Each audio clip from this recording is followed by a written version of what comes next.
আমরা যে সমস্ত সম্পত্তি গড়ে তুলি, জমি জমা টাকা পয়সা, সেগুলো সব আমাদের এই সম্পদের জন্য, অর্থাৎ সন্তানদের জন্যই আমরা করি।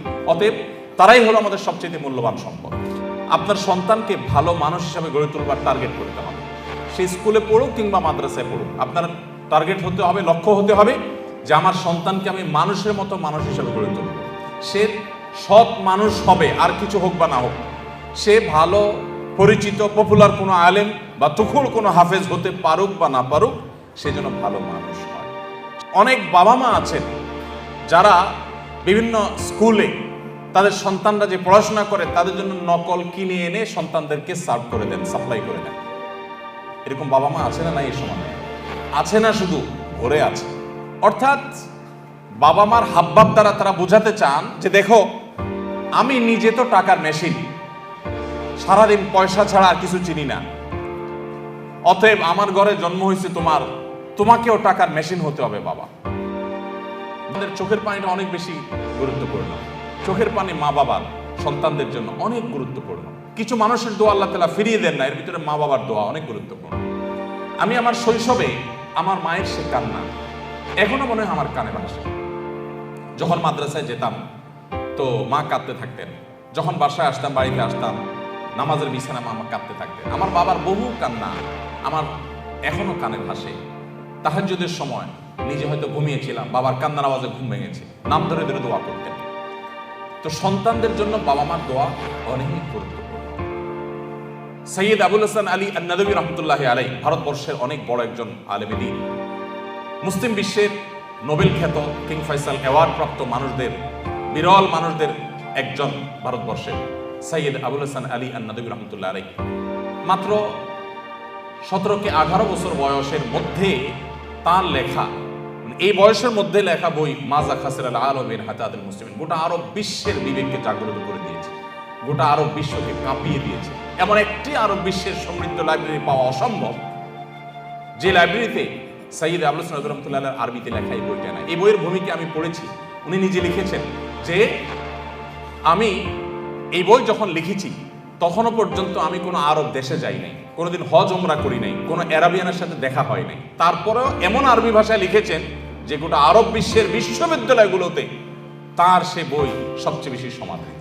এমন বড় প্রতিভাবান, যোগ্যতা সম্পন্ন এত বড় একজন আলেমে দ্বীন, এত বড় একজন মুফাক্কির ইসলাম, তার একটা বই আছে মেরি আম্মা, আমার আম্মা, বাংলা অনুবাদ হয়েছে।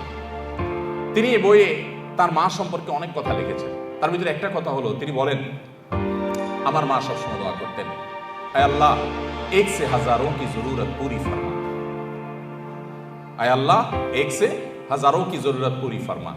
তারে মা আল্লাহর কাছে বলতেন, আল্লাহ আমার এই এক আলিমিয়া, ওকে দিয়ে 1000 আলেম যে কাজ করতে পারে তাকে তার থেকে সেই কাজ আপনি নিয়ে নেন। 1000 আলেম জাতির যে উপকার করতে পারে, মুসলিম মিল্লাতের মানব জাতির যে উপকার করতে পারে, ও একা যেন সেই কাজটা করতে পারে। 1000 মানুষের কাজ তার একা থেকে করার তৌফিক দান করে। এভাবে দোয়া করতেন। আমার তো মনে হয় হাজার না বরং লাখো লাখো আলেমের কাজ আল্লাহ তাআলা তার থেকে নিয়েছে। তার মা সম্পর্কে আরো অনেকগুলো বিষয় আছে যেগুলো কোট করার মধ্যে আমি সেই দীর্ঘ বক্তব্যে আর যাবো না। আমি শুধু এটুকু বলতে চাই, যারা অভিভাবক আছি আমরা, আমাদের সন্তানদের জন্য চোখের পানি ফেলে দোয়া করি। আমরা সন্তানদের জন্য আমাদের কাছে, হুজুরদের কাছে আপনারা অনেক সময় দোয়া চাইতে আসেন। অনেকে হুজুর দোয়া করবেন, ছেলেটা এসএসসি পরীক্ষা দিচ্ছে, এইচএসসি পরীক্ষা দিচ্ছে, অমুক কলেজের জন্য চান্স পায়, এটা করে সেটা করে চান। এই দোয়াতে কোনো দোষের কিছু নেই। কিন্তু কয়জন অভিভাবক, আমি তো আমার জীবনে একজন অভিভাবককে পাইছি কিনা আমার মনে পড়ে না, থাকতে পারে আমার স্মৃতির বাইরে বা আমার মনে নাই, এরকম আমার সচরাচর মনে পড়ে না যে কোনো অভিভাবক এসে বলেছেন যে হুজুর দোয়া করবেন আমার ছেলেটা যেন মানুষের মতো মানুষ হয়। কিছু আছে বলেন, কিন্তু সে বলাটা গতানুগতিক টাইপ মনে হয়, একান্ত হৃদয়ের আকুতি থেকে যে আমার সন্তানটাকে যেন আল্লাহ রাব্বুল আলামিন এই সমাজে যত ফিতনা আছে, যুব সমাজকে ধ্বংস করবার জন্য যত আয়োজন আছে, এই আগুনের আঁচ থেকে বাঁচিয়ে যেন মানুষ বানান। কয়জন বাবা মা দোয়া চান? অতএব আদর্শ অভিভাবক হওয়ার জন্য সন্তানের জন্য চোখের পানি অনেক বেশি দরকার, দোয়া অনেক বেশি দরকার। আল্লাহ তাআলা আমাদেরকে সেটাও করার তৌফিক দান করুন। নাম্বার 3, একটা কথা আমাদেরকে মনে রাখতে হবে, মানুষের প্রকৃতি, বিশেষ করে শিশুদের প্রকৃতি আরো বেশি যে তারা যত বেশি শুনে শিখে তার চাইতে দেখে শিখে বেশি। তারা যতটা শুনে শিখে তার চাইতে দেখে বেশি শিখে। এটা মানবীয় প্রকৃতি, বাচ্চাদের মধ্যে এটা আরো বেশি। আপনি বাচ্চাকে সারাদিন বলবেন বাবা মিথ্যা বলে না, এটা যতটা বাচ্চার জন্য কার্যকর হবে, আপনি নিজে বিভিন্ন পর্যায়ে মিথ্যা বলার প্রয়োজন আছে বা সুযোগ আছে সেই জায়গাগুলোতে মিথ্যা অ্যাভয়েড করবেন, আপনার এই আদর্শটা বাচ্চাকে অনেক বেশি শিক্ষিত করবে যে মিথ্যা বলা যায় না, সে বলবে না। আপনি বাচ্চাকে মুখে বলবেন বাবা মোবাইল টিপে না, আর আপনি সারাক্ষণ নিজে মোবাইল হাতাবেন, তাহলে আপনার বাচ্চা কোনোদিন এই নেশা থেকে মুক্ত হতে পারবে না। আপনি তাকে বাঁচাতে চাইলে আপনি নিজেকে নিয়ন্ত্রণ করা শিখতে হবে। আর কিছু না হোক অন্তত সন্তানের দিকে তাকায় হলো আমাদেরকে মানুষ হতে হবে। আপনি আপনার বাবার জুতা যদি সোজা করতে শিখেন, প্রতিদিন বের হওয়ার সময় আপনার বাবার জুতাটা সোজা করেন, মায়ের জুতাটা সোজা করেন, পরিষ্কার করে রেখে দেন, আপনার সন্তান আপনার জুতার উপরে পাড়া দিতে তার বিবেকে পারবে। আর সারাদিন বলবেন বাবা মার সেবা করতে হয়, বই পড়াবেন, এগুলো তো সন্তান ততটা শিখবে না যতটা আপনার কাছ থেকে শিখবে। এই জন্য আপনি নিজের গরজে ভালো মানুষ হন বা না হন, অন্তত সন্তানের দিকে তাকে ভালো মানুষ হন। স্বামী স্ত্রী দুজন ঝগড়া করবেন, গালিগালাজ করবেন, হাতাহাতি করবেন সন্তানের সামনে, আর সন্তানকে বলবেন দেখো মিলেমিশে চলতে হয়, ভদ্র হয়ে চলতে হয়। সন্তান বলবে যে এগুলো বোধহয় কথার কথা, এগুলো আসলে আমলে নিতে হয় না, কারণ বাবা মা নিজেই তো আমল করেন না। আপনি মোবাইল টিপবেন আর বলবেন এই পড়ালেখা করো, বই নাও, বই নিয়ে বসো, আর নিজে মোবাইল টিপতেছে, তখন বাচ্চা মনে করবে কি জানেন? বাচ্চা মনে করবে যে আরে বাবা যেগুলো বলতেছে এগুলো বলতেছে মোবাইল নামক এই নিয়ামত থেকে আমাকে বঞ্চিত রাখবার জন্য। তা না হলে উনি টিপছেন কেন? এর মধ্যে এত সুখ যে উনি এটা থেকে এক মুহূর্ত থাকতে পারছেন না। নিশ্চয়ের ভিতরে রাজ্যের সকল সুখ এই মোবাইলের মধ্যেই আছে। বাচ্চা সেটার জন্য ঝাঁপায় পড়বে। এই জন্য মুখে কথা কম বলে বরং নিজেরা মোবাইলগুলোকে নিয়ন্ত্রণ করেন। অপ্রয়োজনে সারাক্ষণ রুগীর মতো এটা টিপি না করে লিমিটেড সময় কাজ করে বাচ্চাদেরকে সময় দেন। আল্লাহ আমাদেরকে তৌফিক দান করুন। তাহলে সন্তানের সামনে মডেল হয়ে যেতে হবে, ভালো মানুষের মডেল হয়ে যেতে হবে। আপনি যেটা চান সন্তান হোক সেটা আপনি নিজে করে সন্তানকে দেখাবেন। আপনার তাহাজ্জুদের কান্নায় আপনার সন্তানের যদি ঘুম ভাঙে, এই সন্তানকে ফজরের জন্য টাকা লাগবে না ইনশাআল্লাহ। কিন্তু আপনি নিজে যদি কোন রকম ডুমায় ফজর নামাজ পড়েন, এরপরে বাচ্চাকে ডাই করেন, খুব বেশি কাজে আসবে না। চতুর্থত যে পয়েন্টটি আমি বলতে চাই তা হলো সন্তানদেরকে সময় দিন। আমাদের এখন ব্যাপারটা হয়ে গেছে পরীক্ষার চিন্তায় যে ছাত্রের আর পড়ালেখা করার সুযোগ হয় না সেই ছাত্রের মতো। এটা কথা আছে না যে পরীক্ষার টেনশনে কি পড়ালেখার সুযোগ হয় না। আমাদের এখন সন্তানদের উন্নত উজ্জ্বল ভবিষ্যতের জন্য মা মায়ের কাজ নিয়ে, বাপ বাপের কাজ নিয়ে এত ব্যস্ত যে সন্তানকে সময় দেওয়ার সুযোগ নেই। যে সন্তানের জন্য আপনি এত কিছু উপার্জন করবেন সেই সন্তানকেই আপনি সময় দিচ্ছেন না, তাহলে আপনার চেয়ে বোকার কে হতে পারে? সন্তানদের সময় দিন। আমি নিজে আলহামদুলিল্লাহ অনেক দিন থেকে একটা প্র্যাকটিস শুরু করছি, আপনাদের সাথে শেয়ার করে কি আমল করতে পারে। সেটা হলো যে অফিস টাইমের পর আর মোবাইলে আমি কোনো আপনার অ্যাক্টিভ থাকি না।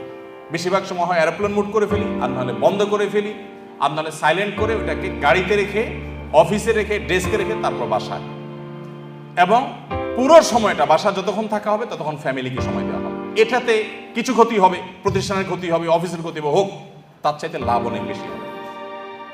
যারা বিভিন্ন প্রতিষ্ঠান পরিচালনা করেন, অনেক কাজ কাম আছে, প্রয়োজন একটা বাটন ফোন নিয়ে নেন যে এইটা থেকে এতটা পর্যন্ত বাটন ফোনে আছে, আমার ফোনটা অমুকের কাছে থাকবে, ইমার্জেন্সি কিছু হলে আমাকে জানাবা, আদারওয়াইজ আমি নাই। বাচ্চাদেরকে সময় দিব। বেশিরভাগ বাপ দেখবেন বাসায় ঢুকতে মোবাইলে কথা বলতে, হ্যাঁ ভাই ঠিক আছে অমুক জায়গায় এতটা মাল পাঠায় দেন, এসব বলতে ঢুকে। কে দরজা খুলছে সেটাও বাপে দেখে না, আবার বাইরে হয়ে যাচ্ছে সকালে, তখন আবার মোবাইলে হ্যাঁ আসতেছি এই যে নামতেছি সিঁড়িতে, বলতে বাইরে হয়। তো আপনি সারাক্ষণ আবার বাসায় যতক্ষণ আছে ততক্ষণ মোবাইল নিয়ে ব্যস্ত আছে, মাও ব্যস্ত, বাপও ব্যস্ত। বাচ্চাদের যে কি অসহায়ত্ব এই সময়টাতে, আমি তো মনে করি এই সময়ে প্রোডাক্টিভিটির জন্য মোবাইল নিয়ন্ত্রণ করা ছাড়া কোনো দিন সম্ভব না আজকের বাস্তবতা। আলহামদুলিল্লাহ আমরা এটা শুরু করে দিয়েছি এবং এর সুফলটা আমরা পাচ্ছি আল্লাহর রহমতে। আমি অনুরোধ করব আপনারাও সেই সময়টা দিবেন। শুধুমাত্র সময় দেয়া বলতে বাচ্চাদের সাথে গল্প করানো, সব দিক থেকে আপনি তাদের খেলার সাথী হবেন। আপনার বাচ্চা কার সাথে খেলতে গিয়ে নষ্ট হবে, আপনি সেটা কেন হতে দিবেন? আমি আমার বেশ কিছুদিন থেকে প্র্যাকটিসটা করি, তবে গত প্রায় মাসখানেক যাবৎ হবে বা তার সাথে কম বেশি হবে। এই সময় ধরে আমি আমার বাচ্চাদের সাথে নিয়মিত খেলাধুলা করার চেষ্টা করি। যদি আমি বাড়িতে থাকি তো খেলা মিস নাই বাচ্চাদের সাথে, প্রতিদিন 1 ঘন্টা মিনিমাম বাচ্চাদের সাথে খেলি প্রতিদিন। অন্য যত ব্যস্ততা থাকুক, সব ব্যস্ততার সাথে বড় ব্যস্ততা আমার সবচেয়ে বড় সম্পদ আমার বাচ্চারা। অতএব তাদের সাথে আমি খেলার সাথী হব। কোন বাচ্চার সাথে খেলতে গিয়ে সে নষ্ট হবে না হবে আমি সময় দেবো তাদের, এবং তাদের গল্পগুলো আপনি শুনবেন, আপনি নিজে তাদেরকে গল্প বলবেন, তাদের পড়ালেখার সাথী হয়ে যাবেন, মেশার চেষ্টা। বেশিরভাগ বাবা মা সন্তানকে সময় দিতে চান না, টিচারের কাছে দিয়ে রাখেন, আপনার কাজের বুয়ার কাছে দিয়ে রাখেন, অমুকের কাছে দিয়ে রাখেন। তমুক মায়েরা তো আজকাল বাচ্চাদেরকে ভালো করে নাস্তাও দিতে রাজি না। আমরা যারা মাদ্রাসা চালাই আমরা জানি, টিফিন দিয়ে দিবেন কি অল টাইমের একটা প্যাকেট ধরাই দিবেন, রেডিমেড কিছু ধরাই দিবেন। আপনার বাচ্চাকে আপনি রেডিমেড এগুলো দিয়ে দিচ্ছেন, আপনি বুড়ো হন, এই বাচ্চা আপনাকে বৃদ্ধাশ্রমে পাঠাবে, এরকম অল টাইম ধরাই দিবে। বাচ্চাকে হেলদি কিছু একটু রেডি করে দেন, ভালো কিছু একটু নিজে রান্না করে দেন। মায়েরা আজকাল অলস, ওই রেডিমেড কিছু দিয়া যেতে পারলে বাঁচে। বাপেরা অলস, বাচ্চাকে সময় দিতে রাজি না। সার পড়াক, আপনি নিজে আপনার বাচ্চাকে কদিন পড়ান, এই জন্য বাচ্চাদেরকে সময় দিবেন। সময় না দিলে বাচ্চারা কখনো মানুষ হওয়া এটা সম্ভব না। যত বাচ্চা মানুষ হয়েছে দেখবেন বাবা মা অনেক বেশি তাদেরকে সময় দিয়েছে। 5 নম্বর যে পয়েন্ট আমি বলতে চাই তা হলো হালাল উপার্জন আপনার বাচ্চাকে সৎ মানুষ হতে সাহায্য করবে। আপনি হারাম উপার্জন করবেন, 2 নম্বর কামাই করবেন, আর আশা করবেন যে আল্লাহ বেলগাছে তুমি তাল দিয়ে দাও মালিক, মাবুদ। মালিক শুনবেন না, মালিক আপনার বেলগাছে তাল দিবেন না। আপনি তাল গাছে তাল আশা করতে পারেন। চুরিদারির টাকা, 2 নম্বরের টাকা, ঘুষের টাকা, দুর্নীতির টাকা দিয়া সন্তানরে মানুষ করবেন, বড় করবেন, এরপরে যে হুজুর কাছে দিয়ে বলবেন হুজুর এরে বড় আলেম, বড় হাফিজ, বুজুর্গ আল্লাহওয়ালা বানাবেন, সম্ভব। এই জন্য হারাম উপার্জনের কুপ্রভাব সন্তানের উপর অনেক বেশি পড়ে। এই জন্য সন্তানকে মানুষের গড়ে তোলার জন্য হালাল খাবার খাওয়া। মায়েরা আজকাল ছোট পোলাপানের পিছনে খাবার নিয়ে যে পরিমাণ দৌড়ায়, যে পরিমাণ পাগল পড়া থাকে, যেখানেই যাবেন মাদের দেখবেন একটাই পেরেশানি, সেটা হলো যে বাটি নিয়ে চামচ নিয়ে বাচ্চার পিছনে পিছনে ঘুরঘুর করে। কেন? বাচ্চা খায় না। বাচ্চাকে খাওয়ানোর জন্য যত চেষ্টা আপনি করেন, হারাম খানা যেন না খায়, হালালটা যেন খায়, সেই চেষ্টা যদি তার সিকিভাগও করতেন, এক একটা আল্লাহর ওলি এমনি হয়ে যেত। এই জন্য আমার সন্তানের পেটে কোনো হারাম যেন না ঢুকে, সেই চেষ্টা আমাদেরকে করতে হবে। 6 নম্বর যে পয়েন্টের কথা বলতে চাই তা হলো তাদেরকে ভালো পরিবেশ দিতে হবে। বেশিরভাগ সন্তান নষ্ট হয় পরিবেশের কারণে। সেই পরিবেশটা শিক্ষা প্রতিষ্ঠান হতে পারে। যে শিক্ষা প্রতিষ্ঠানে বাচ্চা ভালো, আমি আমার বাচ্চাকে মনিটর করবো যে বাচ্চার প্রোগ্রেস কি, সে সেখান থেকে ভালো হচ্ছে না খারাপ হচ্ছে, তাকে ভালো পরিবেশ দিতে হবে। যেই প্রতিষ্ঠানে ছেলেরা ভালো, উস্তাদরা ভালো, শিক্ষকরা ভালো, তাদের আমল ভালো, তরবিয়ত ভালো, এগুলো মনিটর করতে হয়, সেখানে আমার বাচ্চাকে দেব। যে প্রতিষ্ঠানে যায় শিক্ষার সাথে কুশিক্ষা শিখে আসে, সেখানে আমার বাচ্চা দিব না। তাকে ভালো পরিবেশ, কারণ সে নষ্ট হবে ভালো খারাপ পরিবেশে কি। একটা পচা আলু যদি আপনি 1 বস্তা ভালো আলুর পাশে রেখে দেন, দেখবেন আশপাশে 2টা প্রথম পচবে, এরপরে 4টা পচবে, পচবে পুরো বস্তা পচে শেষ হয়ে যাবে। খারাপ জিনিসের প্রভাব এত বেশি। অতএব আপনার বাচ্চা, আপনি যে ফ্যামিলির সাথে বন্ধুত্ব থাকবে, বন্ডিং থাকবে, আসা যাওয়া থাকবে, আপনি দেখবেন সে ফ্যামিলি বাচ্চাগুলো কি করে। ওইগুলো গেমে আসক্ত, ওইগুলা কার্টুন দেখার রোগী, তো আপনি নিশ্চিত থাকেন আপনার বাচ্চার ভিতরে কুপ্রভাব আসবেই আসবে। আপনি সেই ফ্যামিলি বাচ্চার সাথে মিশবেন যারা এই গেম, কার্টুন আর এই সমস্ত আজেবাজে জিনিসে আসক্ত হয়। আজকাল যত বাচ্চা কাচ্চা আছে দেখবেন বেশিরভাগই আমার কাছে অসুস্থ মনে হয়। অসুস্থ মনে করেন বাসায় কোনো মেহমান আসছে, দেখবেন চিপিচ্ছি পোলাপান এরকম ঠুস ঠুস করে শুধুমাত্র গুলি দেখায়, কারণ সারাদিন সে কার্টুনে কি দেখে, এসব দেখে। সব বাচ্চা দেখবেন, বেশিরভাগ বাচ্চা দেখবেন ক্রেজি হয়ে উঠতেছে, তাই না? খুব জেদি হয়ে উঠতেছে। মা বাবার গর্ব করে বলে বাচ্চাটা অনেক রাগী, মানে মনে হচ্ছে যে উনি অনেক গর্ববোধ করতেছে এটার কারণে। বাচ্চা যে অসুস্থ এটা জানেই না। আমরা আমাদের শৈশবে যেসব বাচ্চা কাচ্চা দেখছি এখনো মনে পড়ে।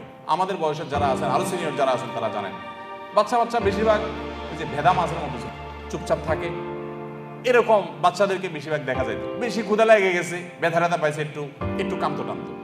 আর এখন পোলাপান 1.5 বছর 1 বছর থেকে পোলাপান দেখা যায় এমন ক্রেজি যে চুল থেকে নুন করছে তো সব ভাঙচুর শুরু করে দেয়, তাই না? কারণ সারাদিন কার্টুনে এবং সারাদিন ভিডিও গেমসে সে ওইগুলোই দেখে, মার কাট ছাড়া কিছু নেই। তো বাচ্চার মধ্যে এগুলোর খুব প্রভাব পড়ে। আপনার বাচ্চাকে ভালো মানুষ হিসেবে গড়ে তোলবার জন্য পরিবেশটা অনেক গুরুত্বপূর্ণ, যে সে কোন পরিবেশ পাচ্ছে। এই জন্য আপনি সেই ফ্যামিলির সাথে বন্ধুত্ব করবেন যে ফ্যামিলি বাচ্চা থেকে আপনার বাচ্চা ভালো কিছু শিখবে। আমি ব্যক্তিগতভাবে খুঁজে যদি সেরকম ফ্যামিলি বাইর করি, মাশাআল্লাহ ফ্যামিলি বাচ্চারা খুব ভালো, বাপ মাগুলো খুব ভালো, তাহলে তাদের বাসায় যেতে হবে, তাদেরকে বাসায় দাওয়াত দিয়ে আনতে হবে, তাদের সাথে সম্পর্ক তৈরি করতে হবে, তাহলে আমার বাচ্চারা ভালো কিছু শিখবে। এই চেষ্টা আপনার মধ্যে থাকতে হবে, তাদেরকে ভালো পরিবেশ দিতে হবে। 7 নম্বর এবং সর্বশেষ পয়েন্ট যেটি বলতে চাই তা হলো বাচ্চাদেরকে, বিশেষ করে তারা যখন একটু বড় হতে শিখবে, আল্লাহ মুত্তাকি পরহেজগারদের সোহবতে, তাদের মজলিসে, তাদের বৈঠকে, তাদের দার্সে, তাদের প্রোগ্রামগুলোতে নিয়ে যাবেন, তাদের সাথে কথা বলাবেন। এগুলোর প্রভাব, ইতিবাচক প্রভাব বাচ্চার মধ্যে পড়ে। আল্লাহ তাআলা আমাদের সবাইকে সুসন্তানের বাবা মা হওয়ার তৌফিক দান করুন। আমাদের সন্তানদেরকে, আমাদের পুরো পরিবারের সমস্ত সদস্যদেরকে আল্লাহ তাআলা মুত্তাকিদের ইমাম হওয়ার তৌফিক দান করুন। আমাদের সন্তানদেরকে আমাদের নয়ন জোড়ানোর মতো সন্তান হওয়ার তৌফিক দান করুন। মা বাবা হিসাবে আমাদেরকে আদর্শ মা বাবা হওয়ার তৌফিক দান করুন। আজ সৎ মানুষের যে দুর্ভিক্ষ চলছে, যে অভাব চলছে, মুত্তাকি পরহেজগার মানুষের যে খরা চলছে, এই খরা কাটাবার জন্য আমাদেরকে সংকল্প করতে হবে, সিরিয়াস হতে হবে, সব দিক থেকে আমাদেরকে নড়ে চড়ে বসতে হবে। আল্লাহ তাআলা আমাদের সবাইকে সেই তৌফিক দান করুন। ভাইরা আমার, সময় তো ভাইরা বলেন আমার, যদি আপনার সন্তানকে মানুষের মতো মানুষ হিসেবে গড়ে তুলতে পারেন, আপনার এই পরিবার উপভোগ্য হবে, চরম উপভোগ্য হবে, দুনিয়াটা জান্নাতে পরিণত হবে। যখন আপনার সন্তানরা দেখবেন যে মায়ের সামনে মাথাটা উঁচু করে কথা বলতে লাজ বোধ হয়, লজ্জা বোধ হয়, যখন দেখবেন বাবা কোনো কথা বললে ফিরে আরেকটা কথা বলার মতো সাহস হয় না, এই সন্তানকে এখন ঘরে ঘরে আছে? আরে ঘরে ঘরে তো দেখা দূরের কথা, গোটা সমাজে খুঁজে এরকম একটা সন্তান পাওয়া যায়। বেশিরভাগ দেখবেন বেয়াদব, উগ্র, উচ্ছৃঙ্খল, এবং কোনো শিক্ষা নাই, নীতি নাই, নৈতিকতা নাই, আদর্শ নাই, নষ্ট এবং নষ্টের ছড়াছড়ি চতুর্দিকে। কোথায় সে সন্তান যে সন্তান মায়ের বাবার আগে হাঁটবে না, যে সন্তান মায়ের আগে কথা বলবে না, বিনয় থাকবে? এরকম সন্তান যদি থাকে, আপনার সন্তান অনেক বড় অফিসার না হোক, আপনার সন্তান অনেক পয়সা কামাই না করুক, অনেক বড় পদের অধিকারী না হোক, আপনার সন্তান যাই হোক না কেন, যদি এরকম সন্তান আপনাকে আল্লাহ তাআলা দেন, তো আপনি দেখবেন আপনার পরিবারটা, আপনার জীবনটা জান্নাতে। আল্লাহ তাআলা আমাদের সবাইকে, আমাদের সন্তানদেরকে মুত্তাকি, পরহেজগার, ভালো মানুষ হিসেবে গড়ে তোলবার সংকল্প প্রতিটি ঘরে ঘরে করার তৌফিক দান করুন, এবং তার জন্য যা যা করণীয় আছে সেই করণীয়গুলো আল্লাহ তাআলা আমাদের সবাইকে করার তৌফিক দান করুন। মনে রাখবেন, সন্তান যদি অমানুষ হয় তার ডিসক্রেডিট আপনার, সন্তান যদি মানুষ হয় তার ক্রেডিটও আপনার। সন্তান ভালো কিছু হয়েছে সেটা যেরকম আপনার অর্জন, সন্তান খারাপ কিছু হয়েছে সেটা আপনারই ত্রুটি। অতএব সন্তানের মধ্যে কোনো ত্রুটি দেখলে চিন্তা করতে থাকুন, আমার ঘাপলাটা কোন জায়গায়, আমার ঝামেলাটা কোন জায়গায়, যার কারণে সন্তানের মধ্যে এই খারাপ দিকটা আমি দেখতে পাচ্ছি। আল্লাহ তাআলা আমাদের সবাইকে আদর্শ বাবা মা হওয়ার তৌফিক দান করুন। আমরা যদি আদর্শ বাবা মা হই, তাহলে আমরা আদর্শ জেনারেশন পাবো। আদর্শ জেনারেশন যদি পাই, তো আদর্শ দেশ এবং আদর্শ সমাজ গড়ে উঠবে। আল্লাহ আমাকে, আপনাকে, আমাদের সবাইকে সেগুলো করার তৌফিক দান করুন। জাযাকুমুল্লাহু খাইরা ওয়া